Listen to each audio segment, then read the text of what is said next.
Bom dia a todos.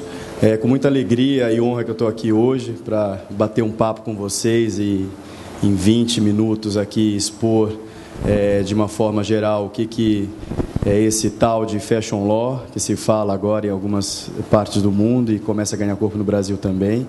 Queria primeiramente agradecer a todos da ABEST pelo convite. É sempre com muita alegria que eu venho participar dos eventos, não só na BIT, aqui na BEST e também em várias conferências que eu sou convidado da área do setor de moda. Então, primeira coisa, um pequeno agradecimento. Vou tentar aqui trazer um pouco, eu sempre sou tão entusiasta do tema, não só como membro, diretor executivo do Instituto Brasileiro de Negócios de Direito de Moda, que eu vou comentar um pouquinho, também como advogado, mas por ter assessorado clientes, estilistas, marcas dos mais diferentes tamanhos e segmentos, é que você vai aprendendo um pouco como é que funciona a parte criativa, a cadeia produtiva, a parte de vendas. Então, você vai um pouco entrando nesse mundo e no mercado e ficando cada vez mais não só conhecedor, mas entusiasta e defensor de direitos de pessoas dessa área. Aqui eu trouxe alguns números. Talvez para vocês esses números não sejam nenhuma novidade. Estamos aqui numa plateia de especialistas que entendem do setor. São os dados da BIT, né? Disponíveis aí, os dados públicos da cadeia.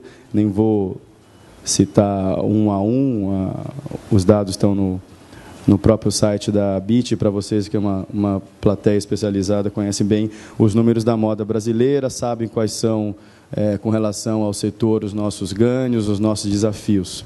Eu vou passar direto, então, aqui para a questão do que seria moda. Eu vejo até aqui entre os patrocinadores aqui do nosso evento, consta inclusive a Lexus, que é marca de carros, e eu fico feliz que haja que a gente não tenha só na cadeia de moda apenas empresas da área têxtil, mas também que tenham empresas que estejam vinculados ao conceito de moda de uma forma mais abrangente. A gente sabe que moda não é só roupa e acessório, moda também é design, moda também é comportamento.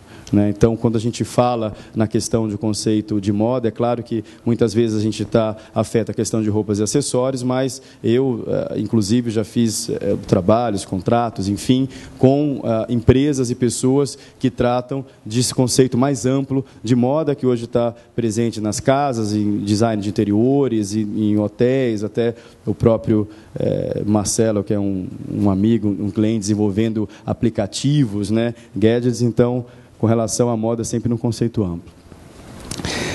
Essa questão de Fashion Law, ou numa tentativa de tradução de literal direito da moda, eu acho que começou um pouco, acho que uma necessidade da indústria, do mundo inteiro, de reunir profissionais que se preocupassem em discutir alguns gargalos jurídicos e de negócios do mundo da moda. Talvez eu pudesse destacar aqui o pioneirismo da Fordham University de Nova York, da professora Susan Scanfidi, que criou há alguns anos o Fashion Law Institute, que se pretendia um instituto lá nos Estados Unidos com o apoio de vários estilistas, e talvez a mais entusiasta seja a Diane von Furstenberg, que junto com uma professora de direito cria um instituto que se propõe a discutir, a debater problemas jurídicos do mundo da moda. Problemas jurídicos do mundo da moda que vão desde questões de importação e exportação de produtos, passando por questões de tributárias, fiscalização, fiscais com relação ao recolhimento de impostos, circulação de mercadorias, problemas trabalhistas, o famoso problema de trabalho escravo, a gente vai comentar um pouquinho lá na frente, e também algumas questões centrais, que são as questões relativas à propriedade intelectual. Direito de autor, propriedade industrial, marca, patente, desenho industrial. Eu tenho falado e conversado em alguns eventos, esse assunto, ou esse stamp, chamado Fashion Law, ganhou corpo, e eu tive a oportunidade de participar de eventos nos Estados Unidos, na Argentina, no mês passado, em Barcelona, no ano passado, no Chile, no mês que vem, em que todos esses países estão criando fóruns de discussões, institutos e congressos para discutir questões jurídicas de direito da moda. E o que se fala? A imprensa, de uma certa forma, tem repercutido o assunto. brasileira. Acho que o Valor Econômico foi o primeiro jornal a fazer isso, depois veio alguns veículos de imprensa da editora Abril, a internet também tem sido um alvo de discussão, de forma que eu acho que o debate, embora incipiente, né, iniciante, já ganhou contornos aí, não só no Brasil, no exterior, mas em vários fóruns nacionais e internacionais. O que se discute no final das contas e quais são, então, esses principais problemas, quais são os desafios a serem enfrentados? Né? Eu diria o seguinte, de que forma, né, como se concilia a aplicação da lei de diferentes países com relação à proteção do fashion design, a proteção de moda? Como a moda trabalha com os conceitos de propriedade intelectual? Né? De que forma eu consigo, e quais são os conceitos atinentes a trademarks, a marcas, ou a trade dress, a trade secrets, a desenhos industriais e patentes.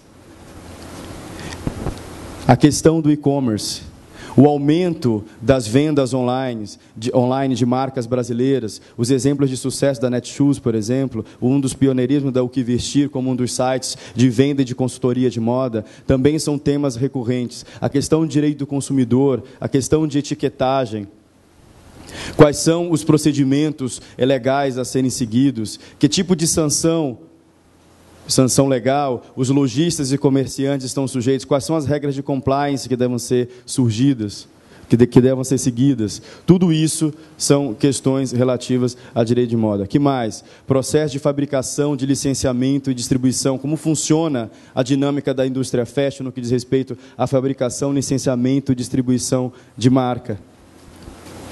Me parece que existe uma carência, eu converso muito com pessoas e até professores e cursos de faculdade de moda, e me parece que há uma carência nos próprios currículos das faculdades de formação das pessoas que saem dos bancos escolares com um conhecimento básico de alguns conceitos jurídicos. Quer dizer, aquele que quer empreender, que fez um curso de moda e quer empreender, o que ele deve fazer?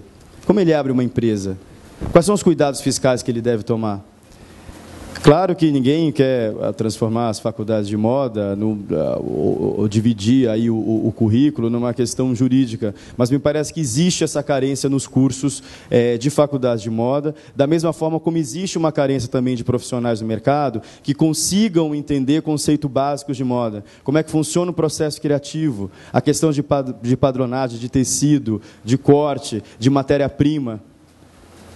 E a pergunta fundamental, e que eu vou tratar com vocês daqui a pouco, é como é que se protege uma criação, que são uma das questões centrais.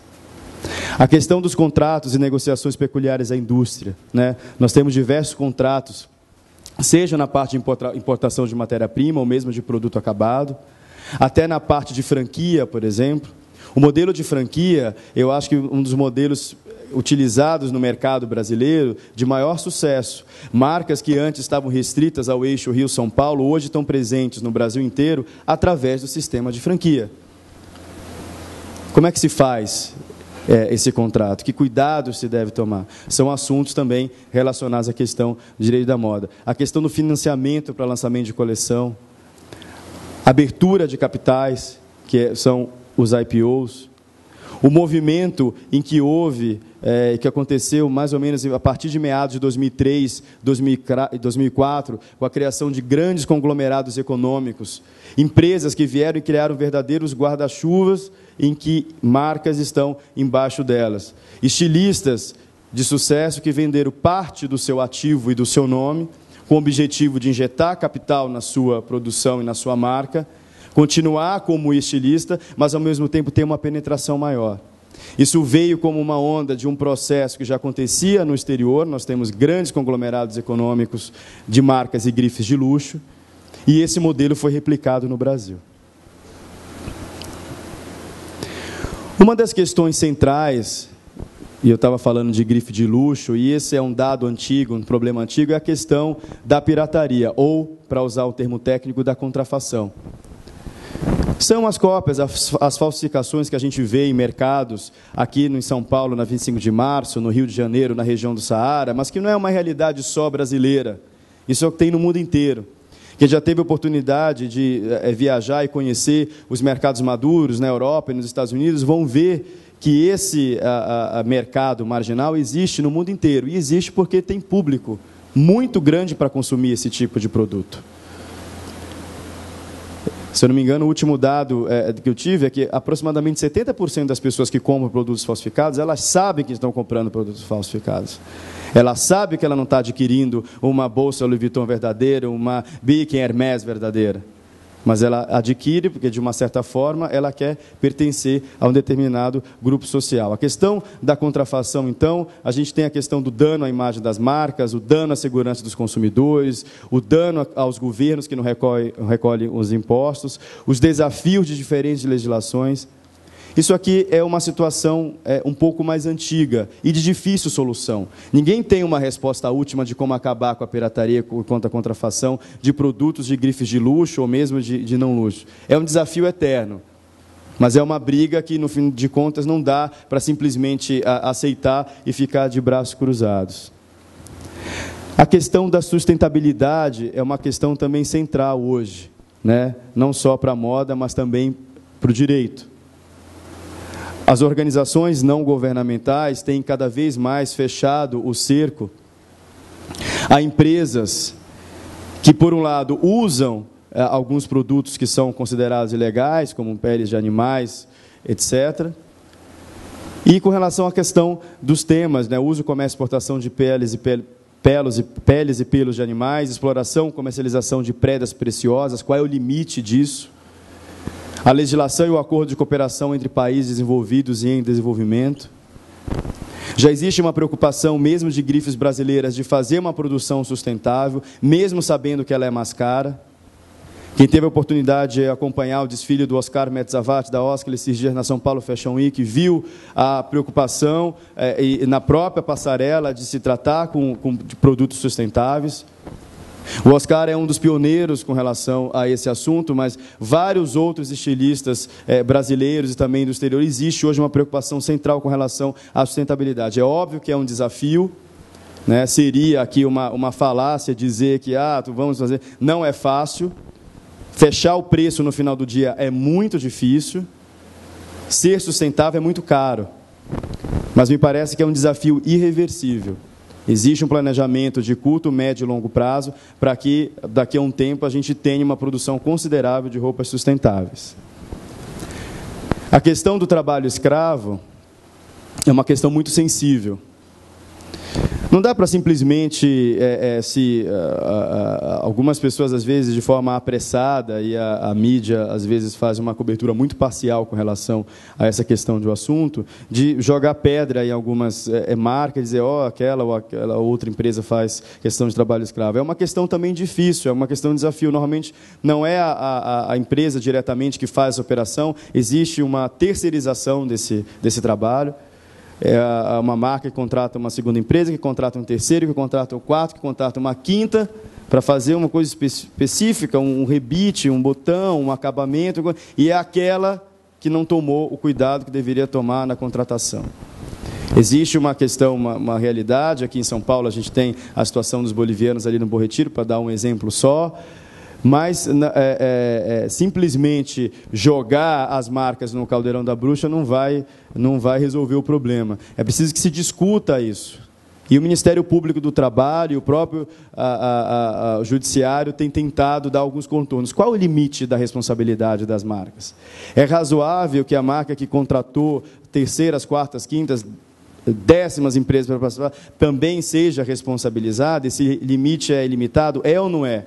Estou aqui jogando a pergunta, também não estou dando a resposta, porque cada caso é um caso, e há de se verificar quais foram os contratos que foram feitos, o limite da responsabilidade. A própria jurisprudência com relação a esse assunto, aqui e ali, ela também não é muito firme, muda. Mas estou jogando aqui essa questão por uma questão também de reflexão, porque no final das contas, no fim do dia, não vai ser a empresa XYZ limitada a maior prejudicada é a própria marca. O que sai nos jornais é a Leblanc, não é a empresa que está lá. Então, é uma preocupação muito recorrente dessas empresas. O que mais? Do luxo ao fast fashion. Bom, o investimento de grifes de luxo no Brasil e também das empresas chamadas fast fashion hoje é inevitável, né? Já temos aqui não só as marcas tradicionais brasileiras, como o Renner e Riachuelo, mas a Zara, que foi uma das pioneiras, agora temos Topshop, a H&M está abrindo a sua produção aqui, tivemos recentemente a Gap. Eu acho que o Brasil realmente está num palco central de mercado, não só de grifes de luxo, e agora com operações próprias. Nós tivemos uma alteração recente, grifes que antigamente trabalhavam no Brasil com master franqueadores brasileiros, agora retomaram as suas operações e estão operando diretamente no Brasil. Entre outras coisas, para tentar aí trabalhar melhor com a margem, igualar mais ou menos os valores dos produtos aqui no Brasil. Eu, semana passada, numa reunião no exterior, estava discutindo isso com uma grande grife de luxo, essa questão da margem, a questão cultural da parcela, do pagamento em parcelas, que no início assustou essas grifes, mas que hoje é uma realidade brasileira, e a verdade é que nenhuma delas tem nada a reclamar do mercado brasileiro, muito pelo contrário. O que mais? Essa exposição da Kusama no Malba, que agora, salvo engano, já está no Centro Cultural Banco do Brasil do Rio de Janeiro, e espero que venha de São Paulo recentemente. A Kusama fez uma coleção para o Louis Vuitton ano passado, ou retrasado, inspirado nessa questão das bolas, e gerou uma discussão, antes mesmo da gente falar na questão de Rei Louanet, da pergunta que moda é arte?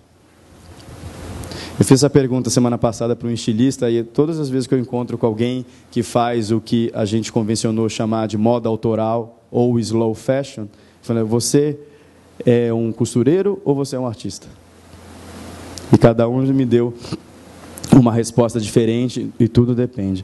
Isso aqui é uma das questões centrais, é o que eu costumo dizer, é o último grito da moda. Até onde vai a inspiração e onde começa a cópia? A moda trabalha com inspiração. A moda parte do pressuposto que nada é necessariamente 100% genuíno, novo, novidade. Sempre se inspirou em alguém, em alguma coisa, numa coleção passada, num filme, numa pessoa, num desenho, em alguma coisa. A moda trabalha com o conceito de inspiração. O problema é saber até onde vai essa inspiração e onde começa essa cópia. Não é novidade para nenhum dos senhores que já de um certo tempo, isso acho que continua acontecendo, que estilistas brasileiros iam nas semanas de modas internacionais, em Paris, em Milão, em Nova York, em Londres, enfim, visitavam as vitrines, tiravam muitas fotos, muitos vídeos e tal, e repetiam, tentavam pelo menos repetir aquilo que estava sendo lançado como tendência nos mercados maduros e sendo feito aqui.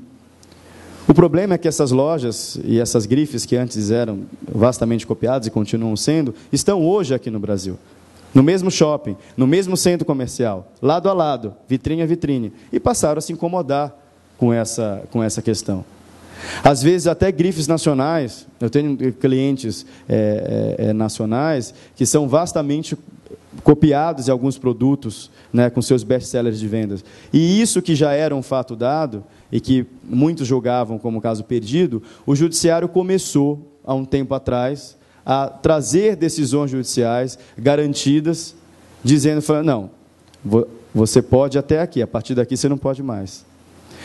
O Brasil adotou um sistema de proteção à propriedade intelectual comum a vários países maduros para privilegiar o investimento à inovação. E só se privilegia o investimento em inovação se você puder garantir àquele que teve a ideia, aquele que criou, que materializou, o direito de explorar de forma exclusiva durante um certo tempo a sua criação. Isso sempre foi verdade para vários segmentos, mas nunca se deu bola muito isso na questão de moda. Sempre a máxima da moda foi, mas todo mundo copia todo mundo. E hoje isso está mudando um pouco. Seja por atuações de profissionais do direito que tentam cercar os seus clientes e dar alguma orientação de que forma você protege, seja através da resposta do próprio judiciário brasileiro, que ao analisar casos concretos, dão algumas respostas de forma enfática. Mas existem essas situações fronteiriças, né? A dificuldade de se dizer se a produção e comercialização de determinado produto, de roupas e acessórios para uma empresa, está ou não infringindo direitos de outras marcas, de outra empresa. A gente tem uma série de dificuldades. O problema, então, é que nós temos peças exclusivas de alta customização e a recorrente reclamação sobre cópias de criações. Talvez quem sofra mais com isso, ou que reclame mais disso, não que sofra, mas que reclame mais, sejam algumas estilistas ou marcas que fazem o que chama moda autoral, ou slow fashion, que também é um conceito complicado. Alguns estilistas se consideram autorais, outros outros se consideram, mas o mercado acha que não são. Essa questão de se considerar autoral é levada em conta até agora a questão da polêmica da Lei Rouanet. Então, um dos requisitos é que, além do desfile trabalhar com algum elemento da cultura nacional, cultural, etc., mas também precisa ser autoral, não pode ser fast fashion, mas entre o fast fashion e o autoral existe uma série de possibilidades de produção, de forma que às vezes é difícil. Mas alguns estilistas, eu trouxe aqui alguns exemplos de estilistas brasileiros, talvez seja mais fácil de identificar essa questão de autoral ou não. Um deles é a Adriana Barra, com suas estampas, Letícia Brownson, com as suas rendas. Nós temos outros estilistas brasileiros que trabalham muito com a questão de renda. E aí a pergunta é, como resolver? Será que a moda seria uma categoria intermediária entre o desenho industrial e o direito de autor? Depende. Na França, grosso modo, os requisitos para a proteção de moda passam pela questão da originalidade, do esforço criativo, da análise dos aspectos secundários da roupa, né? Então, às vezes, alguém faz se inspirou em algum produto que viu, uma calça, um vestido, etc., mas você consegue reconhecer naquela nova produção a marca ou o estilo daquele que produziu. É um bolso que é diferente, é uma cor que foi aplicada de uma forma diferente, é um corte que é diferente, o tecido, o botão, enfim. Até remete, você olha e você lembra, mas você consegue identificar por algum traço de personalidade. Em alguns estilistas é a cor, em outros é o corte, em outros é a disposição de tudo isso junto. E essa materialização de elementos, é o conjunto que se consegue proteger. Quando se fala em slow fashion, está se falando na tentativa de criar um produto que tenha identidade, originalidade, autenticidade, criatividade. Se você consegue juntar isso, se você consegue criar e materializar isso num produto, você consegue proteger o seu produto, você consegue proteger a sua roupa. Se você simplesmente fez o recorte e cola, o copiar e colar, dificilmente você vai conseguir proteger. Vou avançar um pouco, porque já estou passando do meu tempo. A Osklen, por exemplo, faz uma coisa interessante. Alguns best-sellers de vendas, né? As camisetas, os sapatênis e a calça saruel. O que o Oscar tem feito? Ele, para tentar se proteger, quando ele vê que um produto vai ser best-seller de vendas, ele faz uma espécie de um dossiê interno da sua empresa, registrando todo o processo criativo. As primeiras reuniões, a discussão sobre os tecidos, que material vai se utilizar, os botões, então, todos os croquis, os desenhos, as reuniões, os e-mails trocados, os brainstorms, as discussões, de forma que, ao final, ele tem ali um dossiê que prova que houve um esforço criativo grande no desenvolvimento daquele produto. Que ele pode até ter se inspirado na criação daquele produto, em alguma viagem, alguém, alguma coleção, o que quer que seja, mas que ele agregou valor àquele produto. Claro que não dá para fazer isso com todas as peças, é impossível. Um estilista que faz zilhões de coleções por ano, você não consegue, mas de repente seja uma forma de tentar se proteger, você pensar aqui e ali um produto e tentar fazer esse seu dossiê interno de forma que no futuro, se alguém vier a copiar o seu produto, você consiga, através de medidas judiciais, retirar aquele produto. Foi o que aconteceu com o sapatênis, que virou uma febre. Várias marcas de renome passaram a copiar e, em algum momento, tiveram que fazer adaptações, nem que se fosse com relação aos ilhoses. Aqueles 3 buraquinhos que tem no sapatênis, aqueles 3 ilhoses, hoje é protegido. Conseguiu-se fazer o registro de marca. Outras marcas podem usar 4 ilhoses, 4 ilhoses, 5 ilhoses, 2 ilhoses, mas 3 ilhoses. Assim, só a Osklen pode fazer. Então, nós temos diversos tipos de violações, que vão desde questões de desenho, de marcas e de desenho de direito autoral, e talvez a forma que hoje mais se consiga proteger, quem fizer uma análise das decisões judiciais vai ver que é a questão da concorrência desleal, que é um conceito, às vezes, difícil, e difícil também de se provar. A questão do cheiro é uma questão interessante, né? Cheiro constitui concorrência desleal? Na minha opinião, depois que tiver interesse, eu posso até mandar uma matéria que o Valor Econômico fez comigo bem interessante, em que eu no escritório na Paulista, e eu andando um certo dia, de repente sinto o cheiro de um perfume bem conhecido, de uma marca americana chamada Abercrombie & Fitch, e eu falei, não, abriram uma Abercrombie aqui na Paulista e eu não estou sabendo? Eu olhei e falei, não é possível. E era, na verdade, a Vila Romana copiando o cheiro da Abercrombie. A questão do cheiro, ou da marca olfativa, para usar o termo técnico, virou um hit, né? Já era fora e agora no Brasil, várias marcas desenvolvendo o seu próprio cheiro e vendendo, inclusive, com isso, para a identificação olfativa dos seus consumidores. Isso tem um valor agregado, isso deve ser protegido. No Brasil, a gente não consegue ainda proteger marca olfativa, como em alguns países já é possível. Mas se você conseguir comprovar de que aquela determinada marca está usando o cheiro da sua loja para, de alguma forma, não sei se induzir o consumidor a erro ou agregar ao seu nome, à sua marca, aquela outra, você consegue fazer com que a outra deixe de utilizar o seu cheiro, porque constitui, sim, concorrência desleal. Aqui no Brasil, a gente enfrenta uma série de dificuldades. A nossa lei de propriedade industrial é de 96, mas muitos magistrados têm dificuldade na sua aplicação. E se já é difícil a aplicação de uma forma geral, imagina para a moda. O juiz brasileiro hoje está preparado para dizer, num caso concreto, olhando um modelo ou outro, para dizer se é cópia ou se não é, até onde foi inspiração e onde começa a cópia. Ele entende de tecido, de processo criativo? Não entende. E isso é um desafio muito grande. Daí porque a contribuição, não só minha, mas de um grupo de pessoas, de advogados da indústria, de se criar um Instituto Brasileiro de Negócios e Direito da Moda, que, entre outras coisas, se propõe a debater o assunto, a formar pessoas, a fazer essa ponte de faculdades de moda e faculdades de direito, a formar pessoas, peritos, pessoas que possam trabalhar como peritos em ações judiciais e aí sim ter uma formação para analisar produtos que eventualmente possam gerar algum tipo de litígio para saber se houve ou não essa cópia não autorizada. Atuar juntos a profissionais da indústria, auxiliar no combate de práticas abusivas do direito, contribuir para a formação, discutir a criação e aperfeiçoamento de marcas. No final de contas, o que todo mundo quer é criar um ambiente de negócios mais saudável, uma concorrência mais leal. Quanto mais a concorrência for leal e saudável, melhor para todo mundo. Eu acho que tem mercado para todo mundo, desde que se respeite direitos dos criadores. O papel, então, do chamado, e fazendo uma brincadeira, fashion lawyers, né, é a questão da dificuldade, então, com relação ao judiciário, de formação e entendimento desses problemas, né? A questão do registro das criações, uma marca hoje no Brasil leva 2 anos para ser registrada. Isso não serve para a indústria da moda. Uma coleção é lançada várias vezes ao ano, como é que eu posso levar 2 anos para registrar uma marca?